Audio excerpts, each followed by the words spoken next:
How was your journey, education background, and how jumping into this? I did my engineering from CBIT, computer science grad, back in 2006. And right after, I was lucky enough to get a job at Microsoft. So it was a dream come true. Wow, what was your package?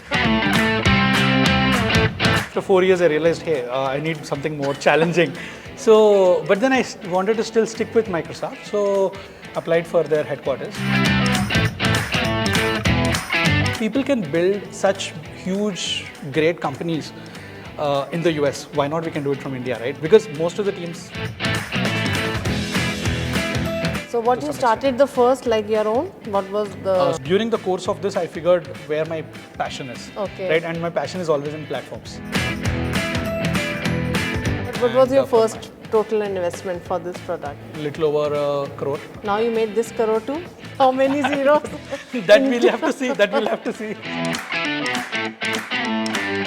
Now we are looking at AI more like a human. Yes. Now I have AI marketer with me, AI programmer with me. So how was your experience now, like getting into this and your life struggle? What do you plan another 5 years for you? Oh, I'm not planning for 5 years because AI is changing every minute. But at an average, usually at least like 4 or 5 years work experience and then start good solid foundation. As is also great if you have the muscle to, learn through failing. That's also great. Only thing is, don't give up. But I wanted to know what was your inspiration when you got failed and then you... We were down to zero a lot of times actually. And again, I had to keep on investing and it was like a whole different thing. But...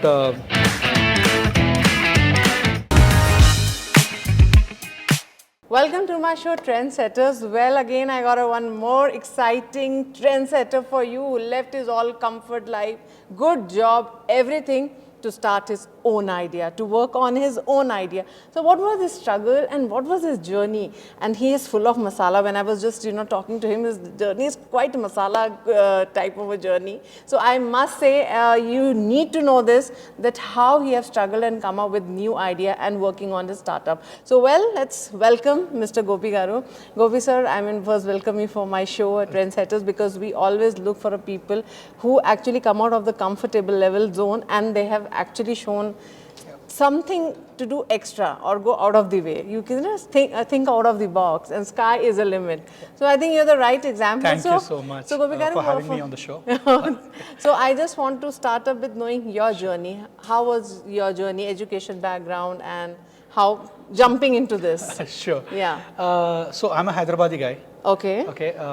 I did my schooling here, engineering here, everything. Like I was a HPS school, and then Hyderabad Public School, nice school. I must say, yeah. Then I did my engineering from CBIT, computer science grad, back in 2006. And right after, I was lucky enough to get a job at Microsoft. So it was a dream come true.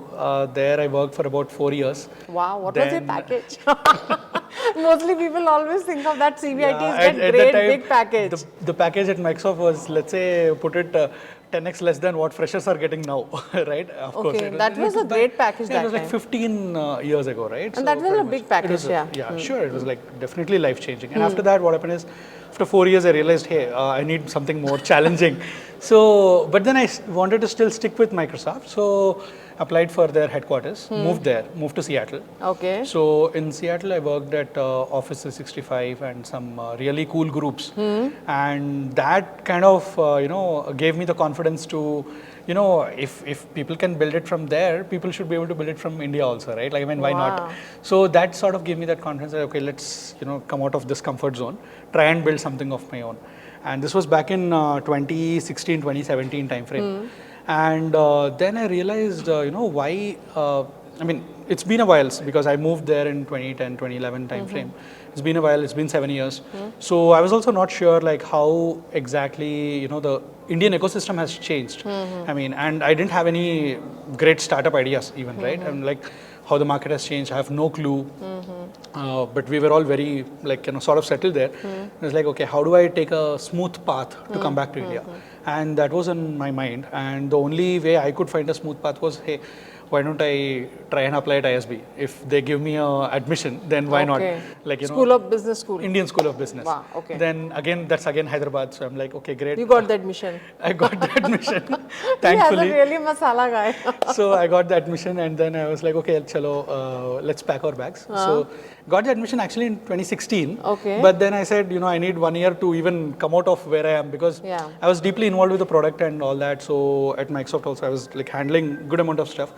Then I worked it out with the manager saying that, okay, give me 1 year before I, safely transition whatever we are building. And then Microsoft was hugely supportive. They were like, okay, take your 1 year, 1.5 year, whatever it takes. And then, so I quit in 2017 March. Then I returned home. Oh, it was a great, fantastic 1 year here.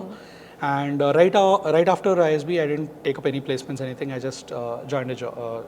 Started my own company. So after Indian School of Business, you just came out and started your business. Yeah. So that you say na that mind was going khichdi bolte na, that the mess up was going when it started, that I have to work on this, or the idea when it started working. Right? So initially I was all over the place, because see, when you're coming from a job background, it's very hard to transition to a business mindset. So and then you have a big package job. And then you're losing all the comfort zone, everything. So it was very difficult. So initially I was all over the place. I was just trying to do whatever projects I can, do multiple products. Independently, yes, right. And independently, as in I started with a small team, mostly passionate interns who can join us, then learn the things and then take it to the next level. So that sort of really worked out with me as well, because like I am of that mindset that you need like really young, vibrant, ignited minds who are like go-getters. What was your age that time? At that time, my age was like 33. So when you got your first job, you must be around like 20. 20s. Yeah. 20. But that time you were clear you want to do something different. That was somewhere in your mind. And no, actually not. I mean, the moment I saw Microsoft in the US, that's when I got that trigger. I was like, okay, I have to do something. Because if people can build such huge, great companies in the US, why not we can do it from India, right? Because most of the teams there are, people who are moving there. And it's just about the comfort zone. Like people don't want to leave that. There's like green card obligations, all this stuff. So I was like, okay, let me come back and do something from here. So that was the motivating factor. And the moment you see the kind of scale at which these companies operate, it's a whole another like dream, right? I mean, you look at that and like, wow, the scale of whatever they're building is so huge. And it is truly inspirational how they've built it over generations. And if we can do something like that back in India, that means a lot. And I think there was always an element of patriotism as well. That drove a lot of like, how to come back and all, and not just, because of the parents and all this, but also like just genuinely, hey, how do I come back, right? Place, and that helped. So what you started the first, like your own? What was the? So we started with a property management platform. Property management. So but then we took a sort of hit during the COVID time, because it was like people were not even like staying at their homes and all that stuff. It was a home and hostel PG kind of management. Then we pivoted that. We did something in e-commerce. But I was like a product guy. So for me, spinning up products is very easy, right? So I just immediately pivoted to e-commerce. Then I said, okay, with all that experience, we built like, a couple of products over the years. These things didn't take off, but they gave me enough, kind of experience how to run businesses properly, right? How do you actually, from the get-go, think of profits? How do you, like, even raise investments from external folks?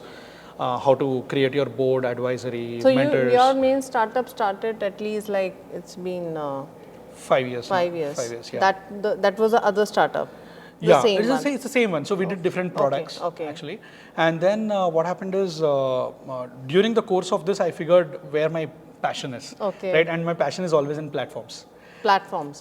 When I say platforms, they're like software platforms that kind of help businesses essentially to solve their problem. To solve their problems essentially. What kind of problems? So let me tell you about the latest one. What we're doing. Right? So this is the one that we have went all in last 2 years, heads down, built an amazing AI-based platform. So what it essentially does is, now you've heard of ChatGPT and you've obviously played with it, right? So that's from a consumer standpoint. So people can go do chat with ChatGPT. They will get some amazing, responses back from AI, and they're all supercharged. They're like, okay, I'm using it for research, drafting, blogs, whatever it is, I'm using it, great. Now what happens is that's just one part of the AI, right? The larger picture is just intelligence. How do you actually harness this intelligence into your own business operations, into your own business applications, products, everything? Now that's a totally different ballgame. It's not the consumer version, it's the business version. So now what OpenAI does, or any of these providers, there are multiple providers like this. OpenAI is one. Google does its thing with Gemini. There's Anthropic. There's this bunch of these other providers, Cohere and all. So all of these providers, what they do is they expose something called APIs, application programming interfaces, that lets you directly communicate with the sort of intelligence that they built, which they call as models.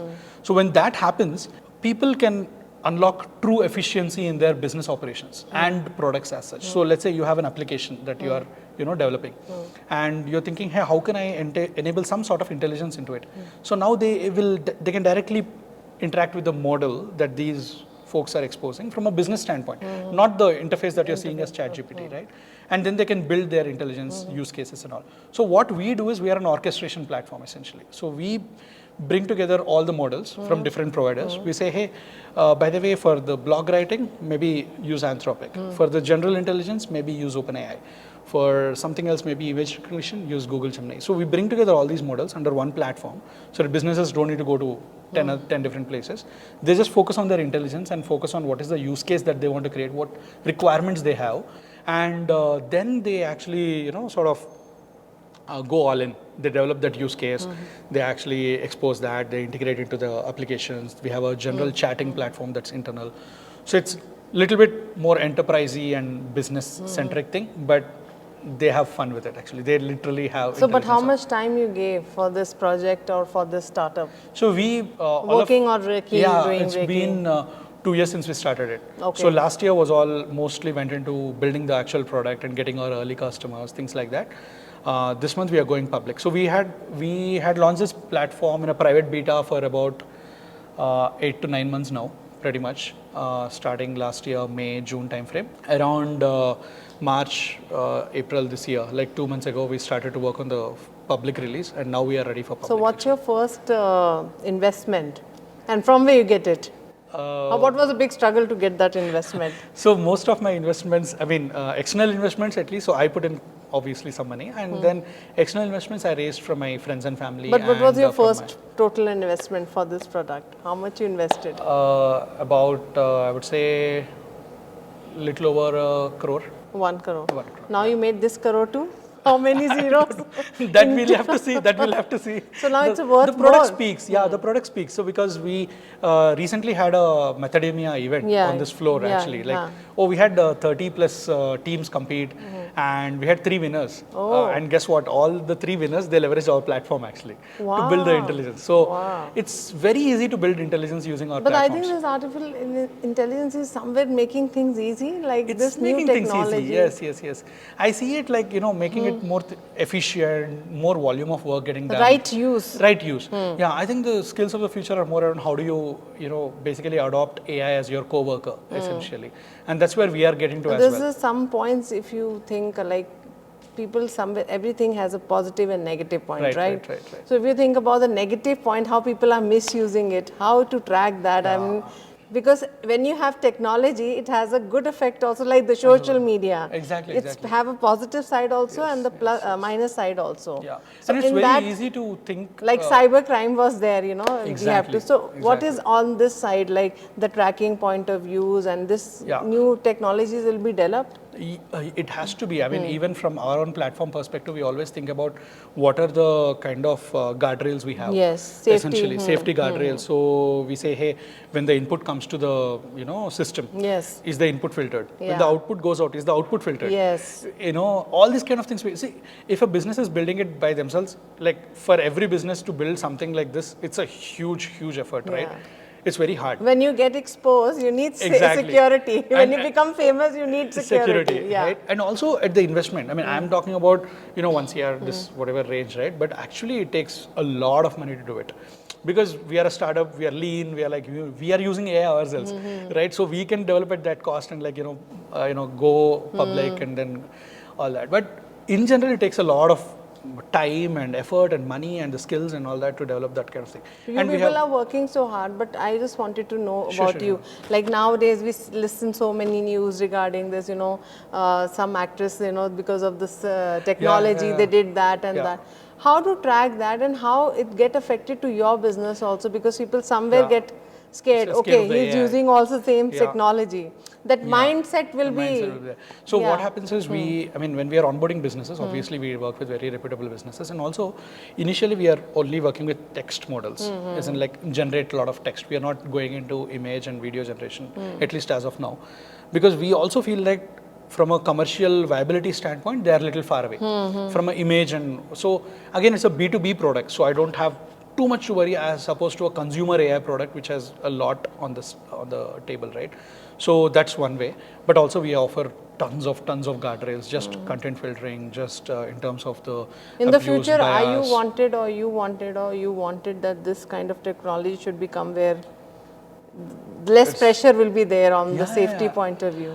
Well, I think that will always be there. I'll tell you a simple reason why. Because the more we develop these AI technologies, now it's going to be. It's going to be. And now we are looking at AI more like a human. Yes. Now I have AI marketer with me, AI programmer with me. Now, what does a human do? Human has positive aspects and negative aspects, right? So the AI will be like that. For human being, you need a one chair and table for him. He's working on your laptop. Exactly. And also AI can't be put in a jail. Yeah. That's the other thing. But AI programmers at large, it's open source projects, there's a lot of commotion, I'll be honest. But the thing is, in business use cases, I think now is the time that businesses have to come forward. Get associated with AI technologies. Because the thing is, the costs of AI are also tremendously dropping. Like what was, 10x costlier last year is 1/10 right now, right? It's like 1/10 the cost, literally. So which means if businesses... For you also it's cost effective for a business person. Also from an API standpoint, it's very cost effective. So what happens is when people they have to integrate right now so that they get that first mover advantage, right? Because 1 year down the line, there'll be 100 businesses who will say, I'm all AI. So, but the person who will win will be the one who is doing AI right now. And I can see all the names they are having AI. Yeah. Like the country which is supposed to do the .ai registrations, they have the highest revenue just from the .ai registrations. Yeah, that's the their GDP is dependent on that. So the registration, you also have kept it like this? Your company name? I mean, it's obvious. I mean, in the sense like if you're an AI company, it has to be a .ai domain. At least then people can relate to it. Of course, and also the whole. This entire floor is full of like buzzing. So, what the scope you see, like as now it's a starting platform in Hyderabad where you get a great mileage doing this under one roof, all are together. Yeah. So, as you see other cities also grabbing it, or it needs to be flourished. It needs. I don't know of any other city that is doing it right now at a scale. I think it's a Hyderabad first. It's only Hyderabad first. That's one thing. The other places where I see innovation happening is technically in universities and colleges with their incubation centers. Other than that, at a government level, at with the support of central, and I haven't seen anything else. But how's your life changed after this intelligence, your technology comes, as compared to previously what you're working in now? So I always love to work with the latest and greatest tech. Yes. So obviously the moment these things came out, this was back in 2022, early 2022 itself, I was like, game, let's do this. Like this is all we have to do, because this is going to be the future. And even internally, we use a lot of AI. Like without AI, morning I wake up, I plan my day with AI. That's how it starts, and I end with AI. Means it's like we don't need a robot, right? Yeah. We were always think artificial intelligence is a robot, chalta firta, but you have everything on virtual right now. That's true. Life has dramatically changed, and one of our intern who is now going to join us, the business problem that we have given is how does a company 2 years from now gonna look like? Is a business intern. So in that angle, right? And it's going to look drastically different. Very drastically different. People will work literally with, I need 10 agents, AI agents essentially, right? So CBI agents, AI agents. So it'll be fun. I think it's a great technology change, and for the people who wants to start their own business also. Earlier we need a lot of manpower investment. Absolutely. Everything is getting down. And I think there's always this worry about job loss and things like that. But feel like technology is always upping the game. It's just that, like, if somebody is hardworking and somebody is like willing to put in the work to take it to the next level, because I feel like there'll be a lot more small companies also popping up, because earlier the investment, like you said, rightly said, it's like it's going to take maybe few millions of dollars to stand up something. Now it's like $10,000 or whatever it is, right? You can start. You can actually start working with AI to make it a reality. Then start earning revenues.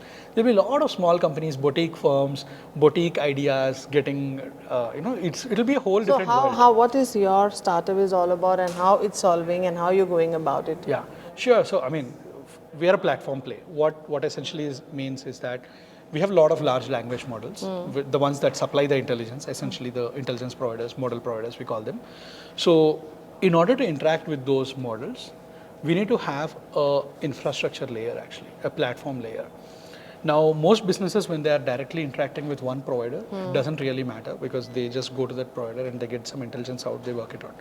But when they want to actually put those applications in live workflows within their company, they want to develop that sort of intelligence and put it into, let's say, a product that they're developing. Let's say classic use cases, a learning app that they want to have. They want to have, a teacher act a certain way, or some lesson plan getting created certain way. Now, all these intelligence, it cannot happen via ChatGPT. It has to happen through this deep integration with these model providers. So we help them create that. According the customized, we can say. Customized intelligence, right? So now that intelligence is exposed, now the apps and the workflows and internal operations, everything can be optimized based on that. So now how does that work? Means we are that layer. You will make that, right? We are the platform on which all these apps stand, actually. Okay. So somebody comes and tells, I want this and this, then they configure it, actually. It's a platform play. So they go to our platform. It's a console. It's a web console. They go there. They compose their intelligence. Say, hey, this is how I want my maybe interaction to be as a customer service agent. This is my interaction as a product manager bot. All these interactions, they're going to compose that, and then they're going to make them available for integration into their products, so they can enable some deep How much use time cases. it will take for you, like, to for a business? For a business, it takes a couple of days. Or to make this project happen. Yeah, a couple of days. So what kind of projects are you getting right now? What kind of a demand is happening right now? So we have a lot of strong inbound interest. So people come to our website and they sign up. And then we discuss, like, hey, what are the use cases that you want to enable? A lot of interest that we are seeing is on fintech side, education, marketing startups, things like general process optimization, right? They are seeing they want to have some chatbots that are there on the customer facing front, where they are helping with certain activities, whatever it is. Maybe they want to, like agriculture, there was a use case where they want to have a bot that is helping farmer. Now all these can be composed. These are just, they're composable, and then they're exposed as APIs, and the businesses can straight away integrate with them. So how was your experience now, like getting into this and your life struggle? What do you plan now, the 5 years for you? Oh, I'm not planning for 5 years, because AI is changing every minute. Every minute, yeah. At least next 1 year, we definitely want to have a few thousands of businesses use our platform. So we should be getting there, is what I feel, given the traction, given the momentum that we are seeing, the pull in the market. So we should be getting there. And what is in your mind, like people say, this is the right age to start, right? You believe in that? No, I don't believe in that at all. Yeah. So what is the right age according to you to start the business? Right, I think it's your mind age. So one key thing I really observed between successful startups, I mean, like, just as a general observation, right? There are always exceptions. Is that I think they need to definitely have some level of corporate experience, so that they understand the intricacies of how to run a company, right? Straight off the college, definitely I kind of feel like there's so many students doing. It's like, again, that experience is missing. So either you get some mentors, get some advisors who are, or you get fail and then start. Have your own experience. Yeah, that is something that I'm seeing constantly, actually. But at an average, usually at least like 4 or 5 years work experience, and then start good solid foundation. As is also great if you have the muscle to learn through failing. That's also great. Only thing is, don't give up. Yeah. That's the most important part. That's a very good tip you gave to all the youngsters who want to start. But I wanted to know, what was your inspiration when you got failed and then you just decided I'm doing it, I'm down not to giving zero up. a lot of times, actually. And again, I had to keep on investing, and it was like a whole different thing.